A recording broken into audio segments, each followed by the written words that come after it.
Hey guys, before the episode starts, just two quick things I want to mention. First of all, for the first 8 minutes of the episode, there's this weird hissing noise in Pat's mic again. It happened again for some reason. We really don't know what causes it, and we're really, really sorry about that. But after the first 8 minutes, it self corrects itself, so the hissing leaves. It's gone, so you don't have to worry about that. And the second thing, I just want to apologize for this episode taking so long. I'm sure you could hear it in my voice, but I'm still a bit sick. I caught a bit of a cold or fever or whatever the hell it was. And it really slowed down the process of editing this, as well as having multiple power outages and severe thunderstorms that happened during this week. I have no idea what the fuck is going on. But even for this being the shortest episode, it took the longest to edit for those reasons, and I'm so sorry about that. All of this will end very soon. I'm starting to feel a lot better. My voice is still kind of weird. But yeah, thank you guys so much for waiting so patiently. And also, thank you guys very much for helping us reach 300 total views on our streaming platforms. This is excluding YouTube, so that's huge. That's a big number. So thank you guys so much. 300 total views. Wow, it's actually it's quite something. But anyways, I hope you enjoy this episode on the unbearable weight of massive talent. Hello and welcome to the 30th episode of Fresh Off the Reel. My name is Lib. My name is washed up actor and podcast host Pat.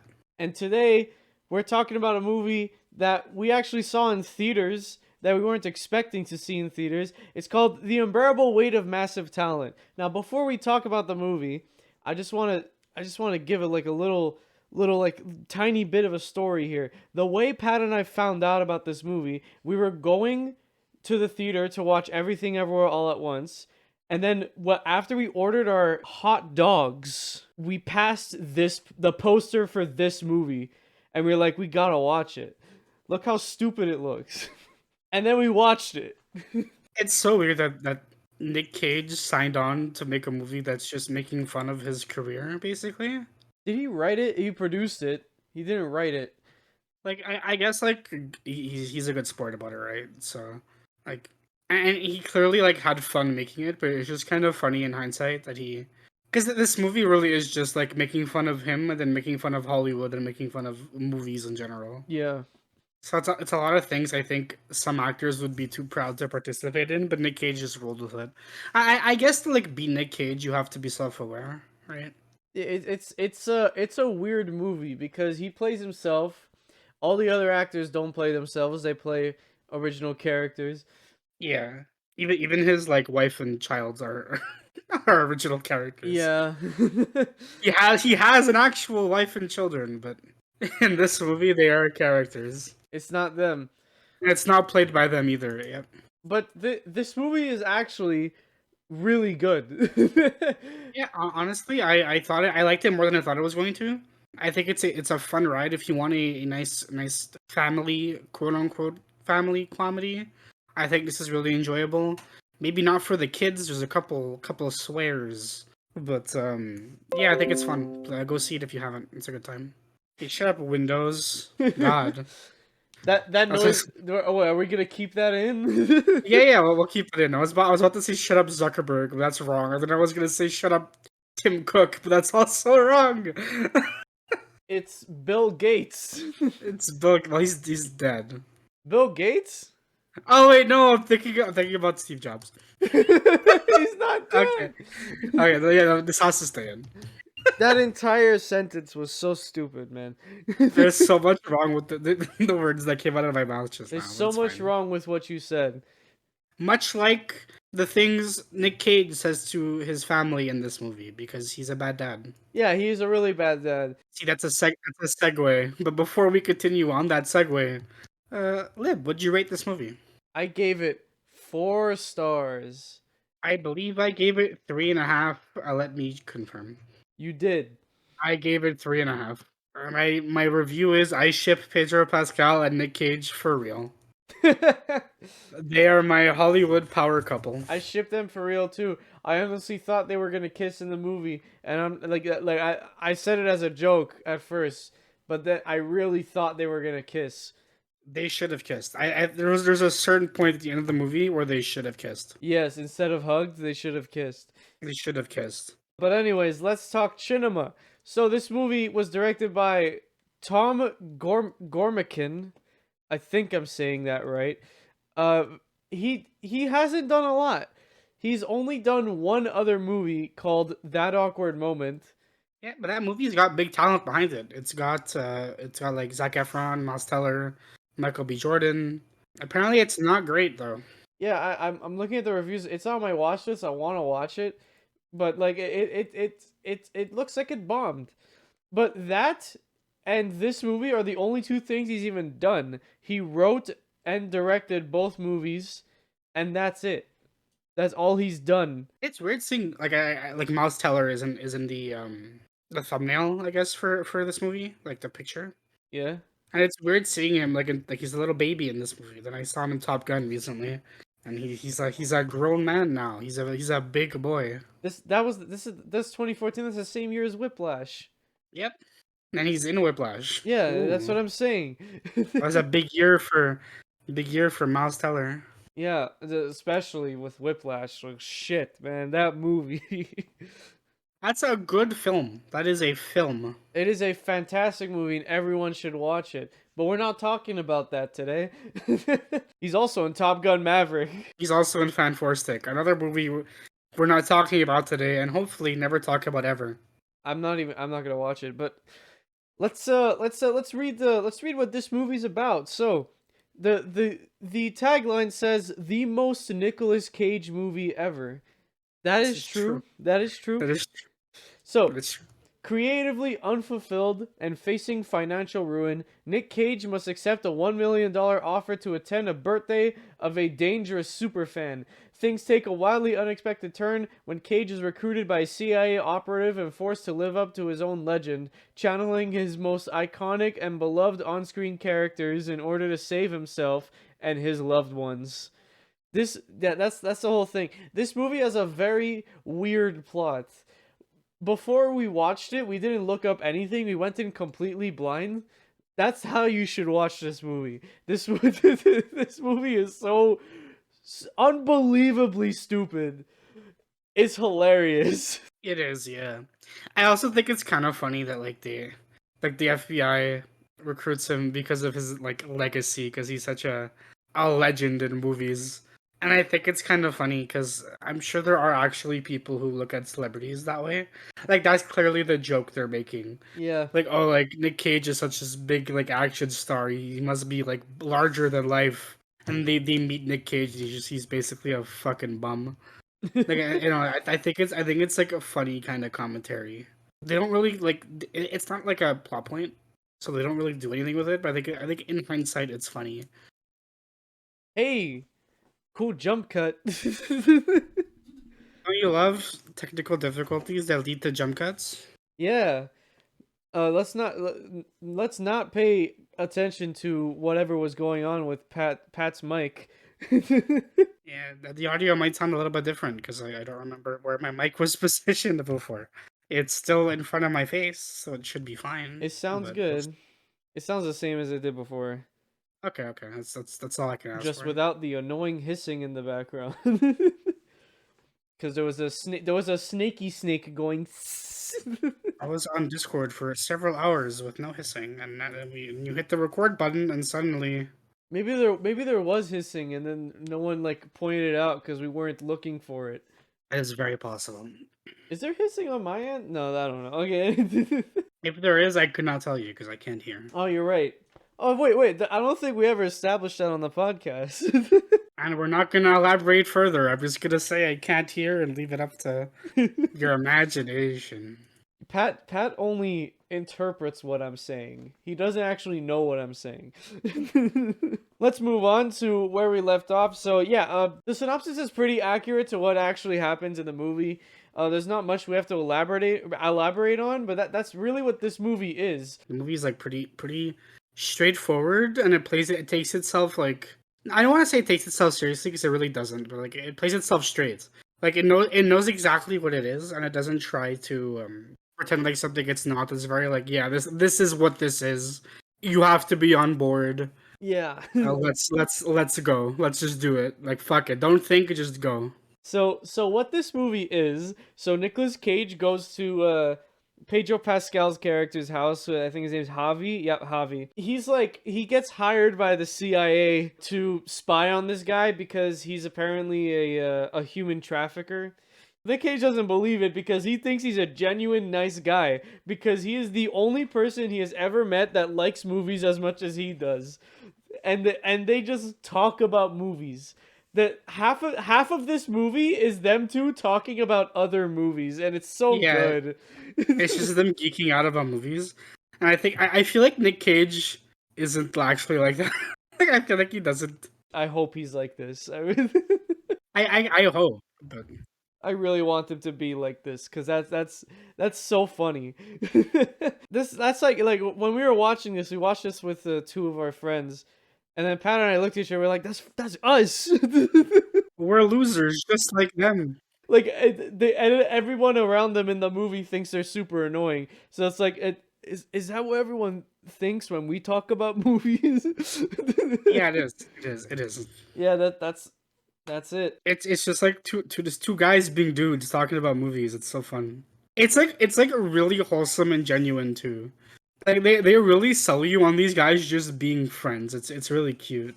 And they start this bromance, which is where they really should have gone with the movie. They should have kissed. Like honestly. I think everybody should kiss Pedro Pascal all the time forever. If you haven't seen this movie, this is a big spoiler. So if you haven't seen it, watch out. Here's your spoiler warning. But at the end of the movie, it's revealed that everything that happened in the movie was a movie that Pedro Pascal, Javi, and Nick Cage wrote and filmed together. But the movie that they filmed is a movie about Nick Cage and Javi making a movie. Yeah. It's a movieception, really. Yeah, like the whole like once Pedro Pascal and Nick Cage like become friends, and this is after Nick Cage gets involved with the I feel we're just saying Nick, like I have to say Nick Cage. Yeah. Like after Nick Cage gets involved with the FBI, they decide to like make a movie together because it's an easy way to get close to Javi, right? Like to learn about him because they're trying to like get this girl who's on the island, and the easiest way to like get intel is to be with him 24/7. And Javi wants to make a movie, so I guess we're making a movie. And the big twist at the end is the movie we're watching is the movie they made.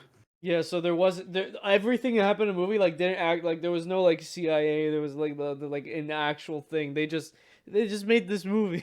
But you don't know that. Maybe it was real and that inspired a movie. You have yeah, it depends on how you interpret it, right? Yeah, but then like there's stuff afterwards like Javi dying Wait, Javi dies in the movie? Like in the movie?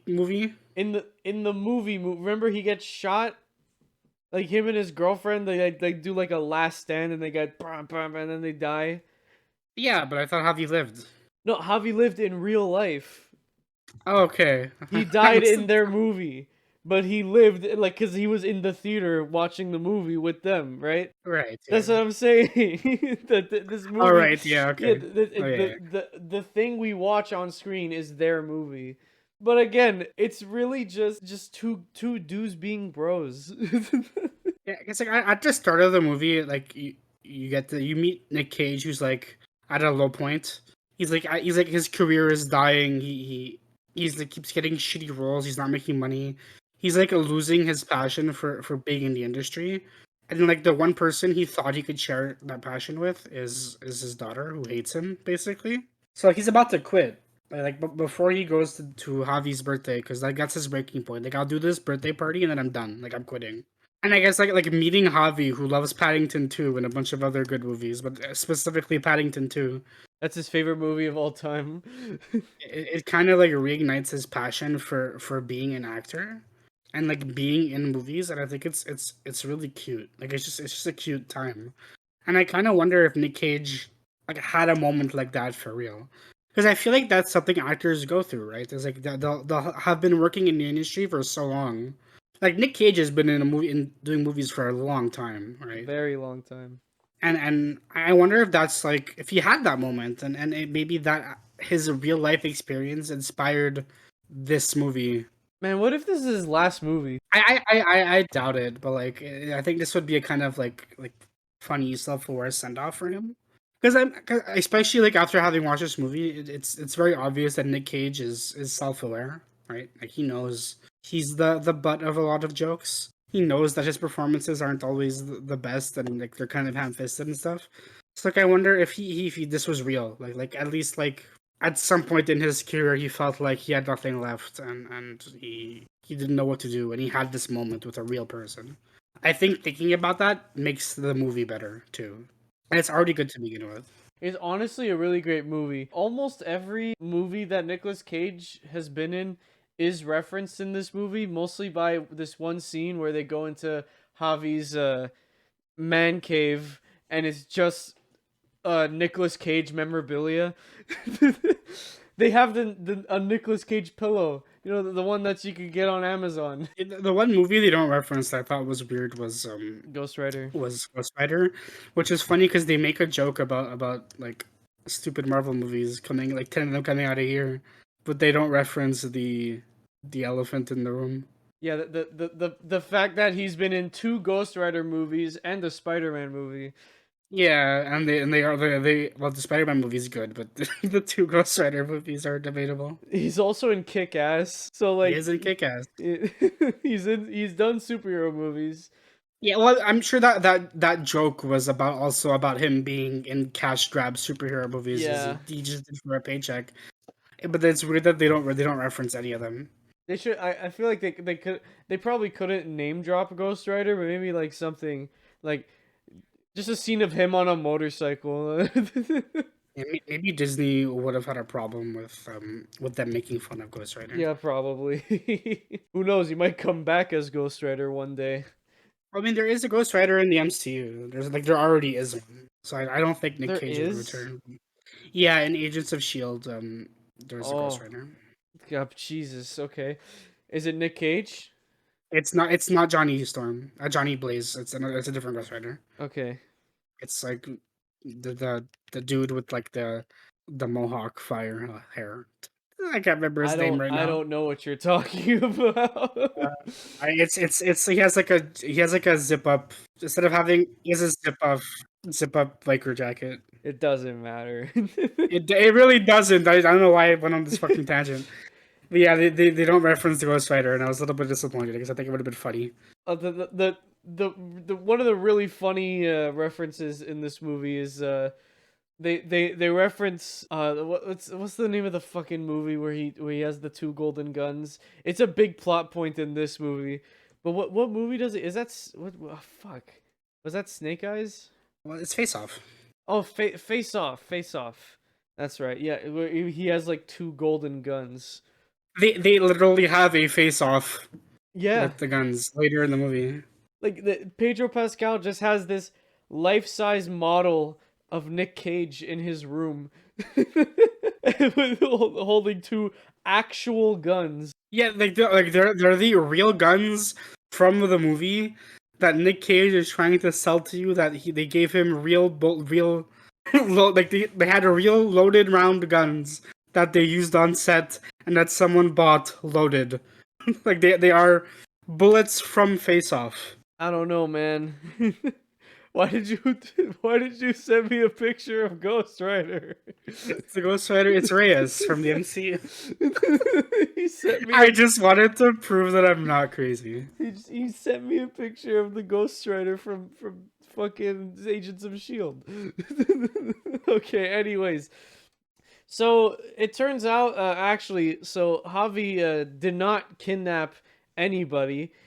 He's mostly a good guy. It's his cousin, right? His cousin is the actual bad guy. Which isn't much of a twist, mind you, but like I don't think Pedro Pascal is capable of playing villains. So I like he's not like intimidating like a bad guy. Has he ever played a villain? I haven't seen anything where he plays a villain. I feel like every character except like the Mandalorian. Actually, even the Mandalorian, but every character he plays is someone I want to give a hug to. I want to hug Mando. Yeah, I wanna hug him. He'll kill you though, Probably, but I will. It'll be a good hug. cause you left fingerprints on his Beskar armor.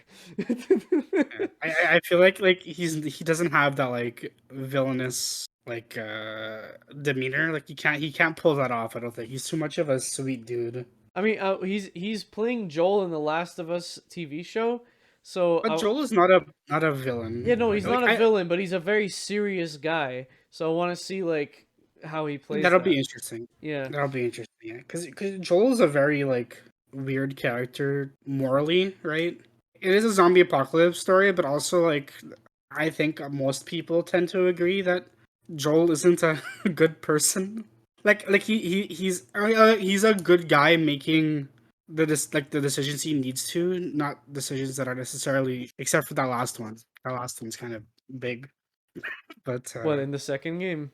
in the first game, he Oh, kind of makes a big stinky yeah. because he's selfish. we But won't we won't spoil it because it is a video game, very different from the movie. Also, not a video game podcast.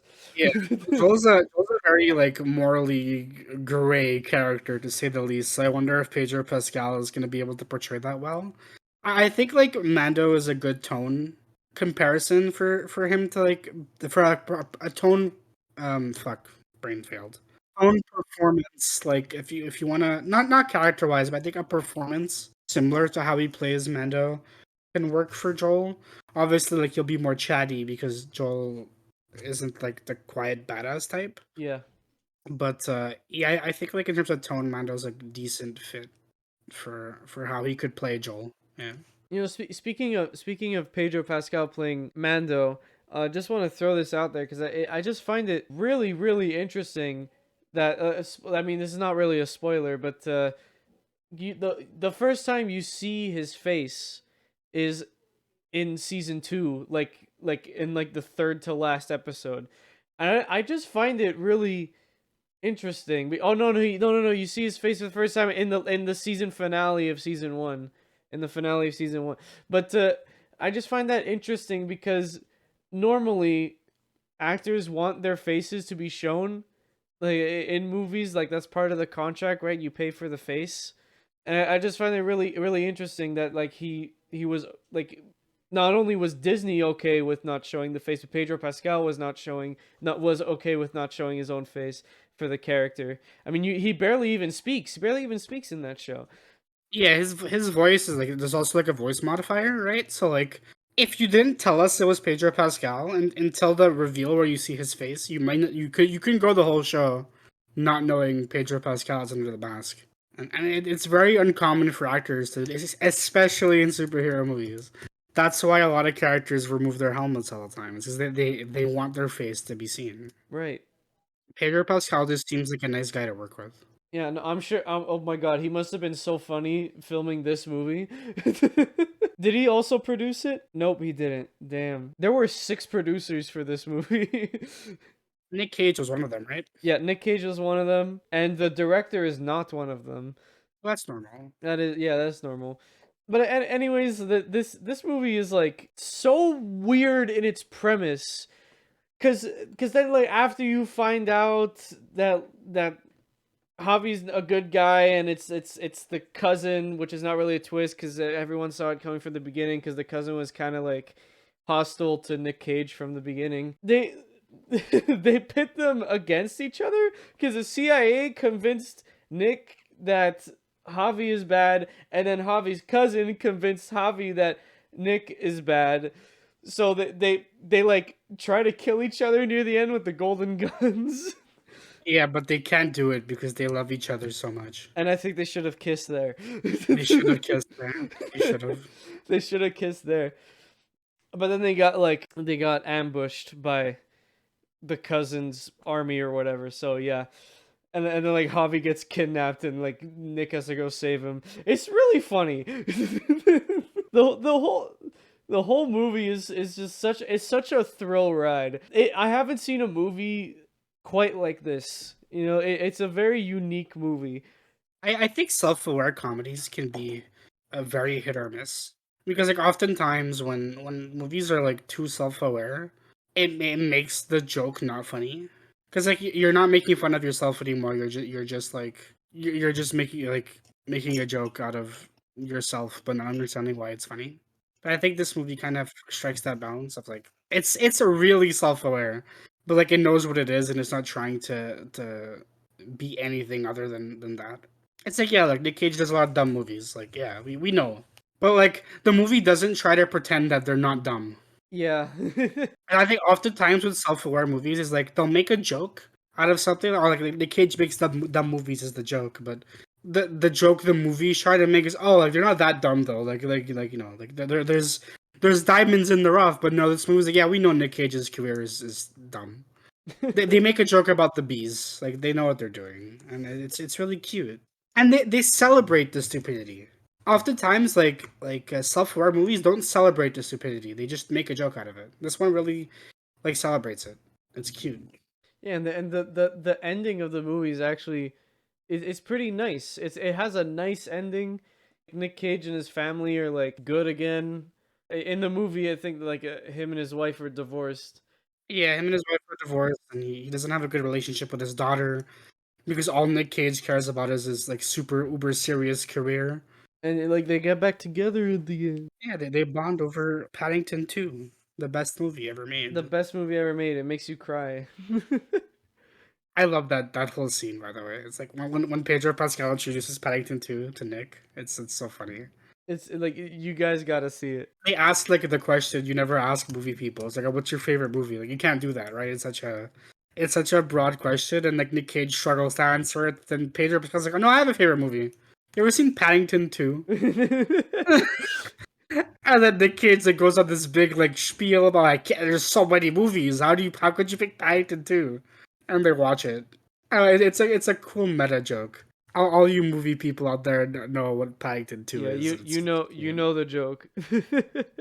And then like it comes back later. It was like earlier in the movie, the way Nick Cage bonded quote unquote with his daughter is to force her to watch movies he liked. And at the end he lets her pick a movie, and the movie she picks is Paddington 2. And like Nick Cage is just like, yeah. Now that's a film. I need to watch that movie again. It's actually like a good movie. It's good. Like, It is good. Like, and Paddington 3 is supposed to come out next year. we all know like the meme, but like Paddington 2 is genuinely a good movie. We should cover it on the podcast. You know, we should do a live review of that where we eat marmalade sandwiches and talk about Paddington 2. I'm down. Let's do it. Let's do it. Let's do it. April Fool's next year. April Fool's next year. Marmalade sandwiches live reaction of Paddington 2. You heard it here first. We might not actually Marmalade do that. sandwiches and tea. Disclaimer: probably won't actually happen. Yeah, disclaimer, there are legal reasons we probably can't do that. But hey, we might find a way. There's some YouTubers that have found a way.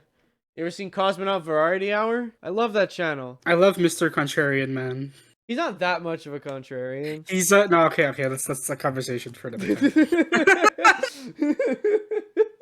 He posted a video where he's like, "Am I a contrarian?" And I'm like, "Yeah." And then I didn't even watch the video, but like, "Yes." And I kept, Okay, but I watched the video. All he did is go to IMDb movies that have really bad ratings, and he says if he also thinks the movie's bad. It doesn't really prove anything. That's not how you like. Obviously, like if a movie's bad on IMDb and you saying it's bad, like that doesn't not make you contrarian. Make you contrarian. Like you have to look at popular movies, and if you don't like the popular movies, then for like all the popular movies and all for the same reason, then you're just being a contrarian, right? That's how it is. But Yeah, but he's not. I think he's a bit of a contrarian. No, but like like if you're a contrarian, you do it for attention.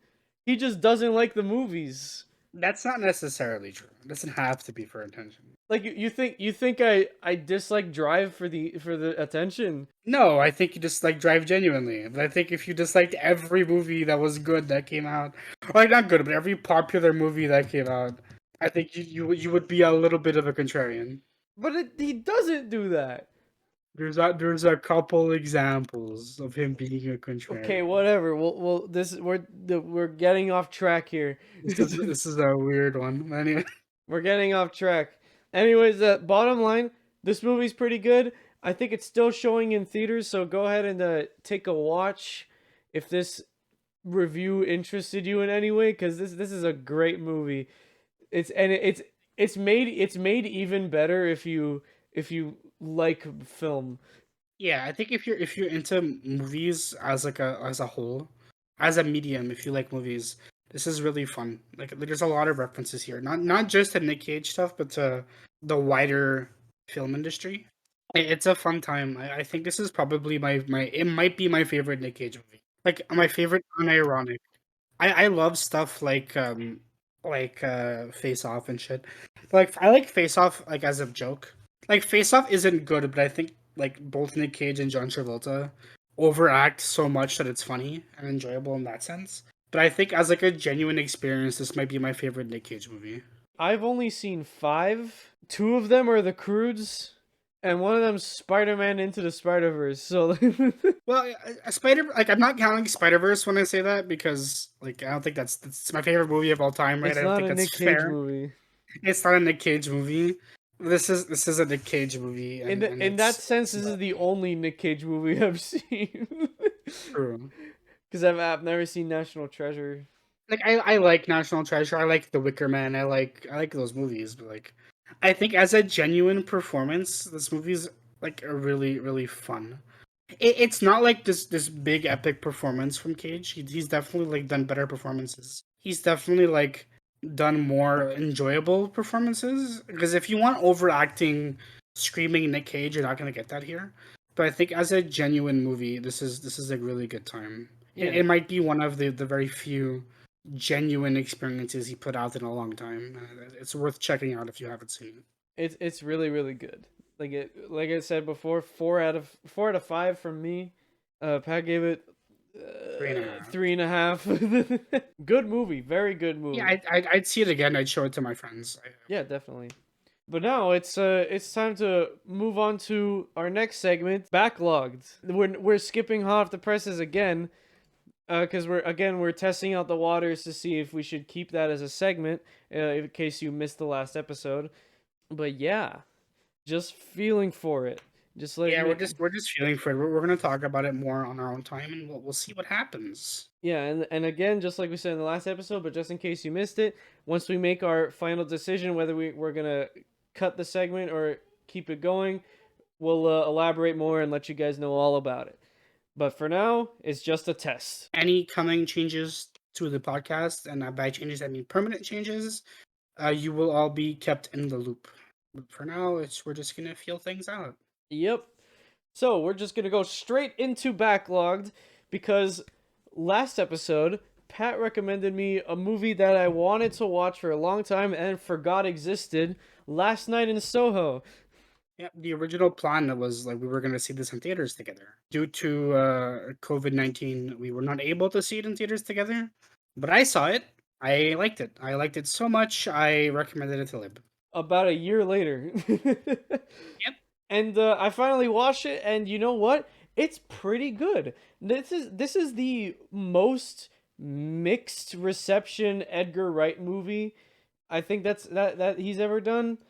Yep, it's one of those movies where you either love it or you hate it, and I think there's a lot on both ends of the spectrum to like experience. Like there's a lot to love here. There's a lot to be indifferent towards. I understand why people who walked away out of this a little disappointed feel. Like I get it, but personally, I quite enjoyed it. Yeah, I thought it was great. Like I do feel like we were talking about it off the air, and Pat mentioned something that I think is probably true. That if I watch this again, I'll probably like it less, and I'll like it less and less with each rewatch. Because it's really there's a lot of twists in this movie. It's a very twisty movie. Yeah, this is a murder mystery directed by Edgar Wright and all his Edgar Wright charm. See, I just think I gave it 4 stars. First of all, I gave it 4 stars. Pat, you gave it 4.5. Yep, I think I would lower it to a 4. And like looking back on it. My problem with it is I don't think horror is Edgar Wright's genre. It was scary at some points, like the like the ghosts of the dead people that show up when they have like no mouth. They're pretty scary. It's just that I don't think the CG is very good. It doesn't really portray what the feeling I'm supposed to be having, I think. Because this is a movie about like the reality of, you know, being a ballroom singer slash dancer in the 60s. I think this concept can work in a horror movie. It does, yeah, no. I just don't know if Edgar Wright is the one I'd put in charge of it. I think his style oozes out here very well. I like it, but it's a little light on the scares, at least lighter than I wanted it to be. And I think under a different director, they would have made it more terrifying, right? Imagine if this was directed by Jordan Peele. Yeah, I think Jordan Peele would have been able to do this story, maybe not better, but like they would have excelled more on the horror aspect of things. Right. Edgar Wright doesn't necessarily do scares super well, and this movie doesn't really change that. Like I think Shaun of the Dead, like it's as scary as something like Shaun of the Dead, where like it's a zombie movie, but it's a comedy, so it's not super scary. Well, it's not supposed to be scary. Yeah, it's also not supposed to be scary, but it's in a scary genre, and the same kind of thing fits here. Whereas this is meant to be a horror movie, but it's not scary. It's not that scary. Really, the scariest thing in this movie is really just the reality of it. Yeah, it's scary for a different reason. Like it's more of a thriller than a horror movie. Like there's this like my favorite scene in the whole movie. There's this great scene where I think it's either Thomasin McKenzie or Anya Taylor-Joy. I can't remember which one, but they're walking down a hallway and they're like looking into like each room, and there's like we can't talk about what they do on on this show, but they're doing some shit to the guys. You know what scene I'm talking about? Oh yeah, I know what you're saying. Yeah, we can't necessarily talk about exactly what they're doing, but it's I really like that scene because it did scare me, but it's not like a jump scare. It's like, oh fuck, that is what used to happen back then, and that might still be happening today, and we just don't know. Yeah, it is, and I think that's where like the fear comes from. It's like it's scary because that's a reality, and it's scary because it's uncomfortable, not because it's like jumpy. They're not. These aren't jump scares. If there is a jump scare in this movie, There's a few. but like it's not scary for the same reason like traditional horror movies are. It's scary because it's uncomfortable. It's very uncomfortable. Yeah, it's an extremely uncomfortable movie.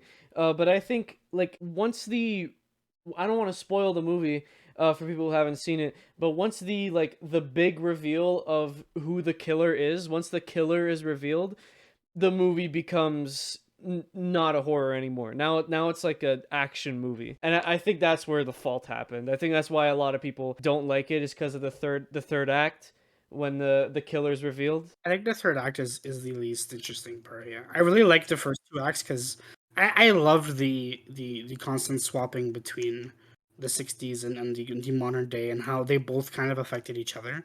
I think that was like super interesting, and in the end, it just kind of becomes a like you're kind of slapped with the reality, Yeah. right? And it's cool. Like the twist villain here is actually like pretty Yeah, interesting. it's a good twist villain. Yeah, because like, right to the very end, you're kind of set to believe a certain thing, and even like when the twist is revealed, you're like not sure if that's what the case is. But it's really good. I really liked it, but it becomes more of a traditional like thriller by that point. And it doesn't necessarily have that same feel the rest of the movie has. But besides that, everything else in this movie has Edgar Wright written all over it. There's a lot of little details and hints. You could actually, I watched a video about this. You could actually, there is an actual mystery here that you can solve yourself. You can figure out who the killer is before it's revealed with all the clues that they give you in the movie if you pay attention to background details and you really read into dialogue. You can figure out who the killer is before it actually happens. Like there's this one scene where the lady who lets Thomas and Mackenzie stay at her place, she says that during the summer, like the room starts smelling bad because the smells come up. And it's like, oh, that after you watch the movie, it's like, whoa, that's Edgar Wright right there. Speaking of Miss Collins, that's her name. Speaking of her, she's played by Diana Rigg, who was Tracy in On Her Majesty's Secret Service. I just wanted to put that out there because that's such a cool little fact, such a cool little thing. Yeah, it's cool for us James Bond fans. Yeah. Unfortunately for us James Bond fans, if you didn't know, Diana Rigg actually sadly passed away on the 10th of December 2020, which means she died before this movie actually came out, which is pretty sad. Oh, it's a tragedy when actors don't get to see their work on, it sucks. Yeah, like with Heath Ledger with The Dark Knight. Yeah.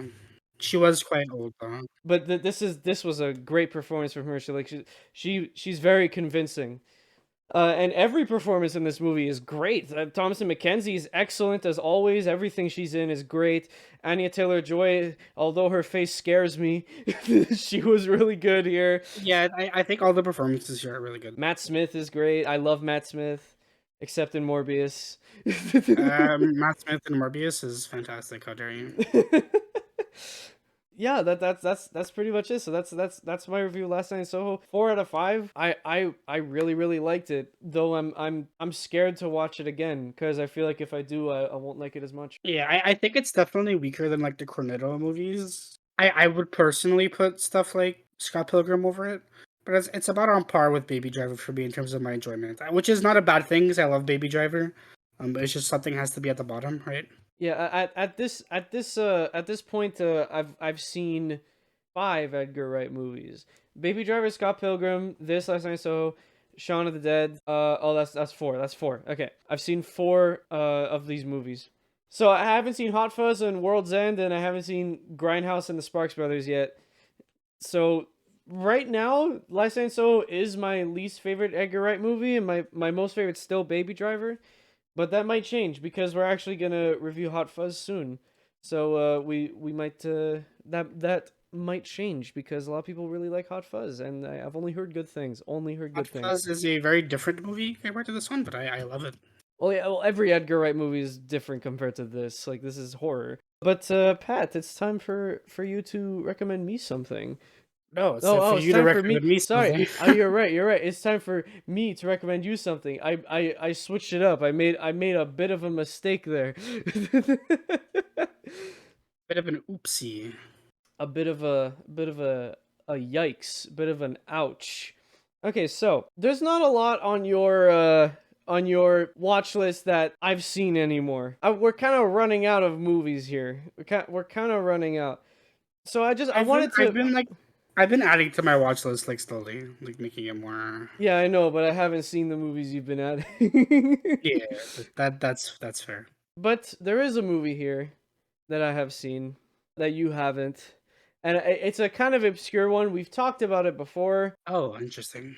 It's kind of just like something, it's just a movie to watch. Like, there's not a lot of context here, right? So, Pat, you like animals, don't you? Yeah, the animals are cool. I'm not a pet owner myself, but I think animals are pretty cool. You like when they walk on 2 feet? I like that less, but sure. You like that you don't like anthropomorphic animal movies? Oh, I think I know what you're recommending. There's a certain Disney movie you haven't seen yet, Pat. Yeah, I know. I have not seen Zootopia. Yeah, speaking of murder mysteries, I'm gonna make you watch Zootopia, which is another murder mystery. I've actually not spoiled on this either. I don't know anything about this movie. You don't know anything? Which is surprising. I don't know anything about this movie. I think it's neat. I think it's great. It's not my favorite Disney movie. I think it's really good though. All I know about this movie is there's a certain fan comic out there. Oh God! If I'm not gonna elaborate further because it's not podcast friendly. Please stop. But if you know, and that's quite literally the only thing I know about Zootopia. Well, let's make it not the only thing. Let's change that. Let's change that. You should watch Zootopia. It's a great film. Yeah, I've heard good things about it. I haven't had the time. Not that I haven't had the time. It's at the time I didn't have the time, but then I just forgot about it. I'll give kind of like with Last Night in Soho. You have to stop recommending each other bangers. Oh yeah, you're right. Here's something that might convince you a bit. Idris Elba plays the chief of police in this movie. I'm sold. Yeah, now I'm you're sold. Now you have to watch it. But with that, that's gonna be it. So next episode, Pat's gonna talk about a bit of Zootopia, and then he's gonna recommend me something else, because that's how it works. You get our drift. We've been 30 episodes of this. You get the drift now. I'm recommending him some garbage. And then I'm gonna recommend him some garbage, and I have a movie in mind already. I'm saying that I'm gonna recommend him like a Scorsese movie, and it's gonna be really good. I'm recommending you some shit. You're watching Casino. Have I seen? I don't even know if I've seen. I don't even. It's just a movie that gets in my head. I can't even remember if I've. But anyways, that's gonna be the end of our show for today. Thank you guys so much for taking the time to listen. If you like this episode, you should check out the other ones if you haven't seen them, which you could find on our link tree, linktr.ee/fresh-off-the-reel. Make sure to follow all of our socials and check out our Spotify page, because new episodes are coming out every Monday now. Remember that? Remember the schedule has changed now. We didn't mention that in the last episode because the schedule wasn't changed yet, but now it is every Monday. And next episode, we're gonna start up a trilogy that we've been wanting to talk about for a long time. It's one of my favorite trilogies and one of my favorite movies that we're starting with right off the bat. Next week, we're going to be talking about Back to the Future. If you follow us on Letterboxd, you'll see that we have both watched this movie recently. Now, and to be fair, we watched it for fun, and I had completely forgotten that we planned to record it. and it ended up working out perfectly, because yeah, we're talking about that movie, the weird one. It's a great one. It's really good. 5 stars, honestly. Like, it's one of my favorite movies. You're a little weird. 2 of your favorite movies are from the 80s that have incest in them. Star Wars and Back to the Future. Oh.